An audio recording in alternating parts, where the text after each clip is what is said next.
Right now, this afternoon, more than 4 million people across Queensland and northern New South Wales are in a race against time, sandbagging their homes, enacting emergency plans as they brace for the full force of Tropical Cyclone Alfred.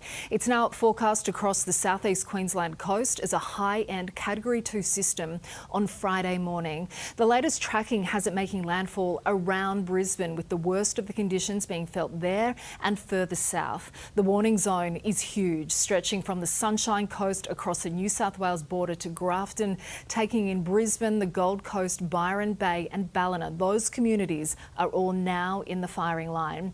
Around 20,000 homes across Queensland and New South Wales are at risk of flooding. They're facing a triple threat. This is a live look at Tweed Heads, copying an early taste of Alfred's fury, forecasting gale force winds up to 155 kilometres an hour, torrential rain and a dangerous storm surge. Flights have been cancelled, schools closed, and in the last few minutes evacuation centres have opened as residents work around the clock to protect their homes with the Defence Force called in.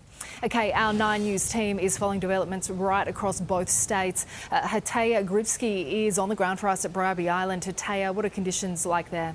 Well, the wind has really started to pick up here. That first bit of rain come through from what could intensify into a Category 3 system. For now, though, Tropical Cyclone Alfred is still expected to cross the coast as a Category 2 cyclone. That's what everyone here is preparing for. Now, communities here on islands are expected to be the first to feel the full force of this cyclone. Some areas could reach wind speeds up to 150 kilometres an hour, and rainfall will dump in the hundreds of millimetres when Alfred crosses the coast late Thursday. Now, as you said, schools will shut down Thursday and Friday here, with some residents in those low-lying flood-prone areas being urged to consider evacuating. Councils have started opening up those evacuation centres. We're told suburbs south of the Eye will likely be hit the hardest. That's Brisbane South,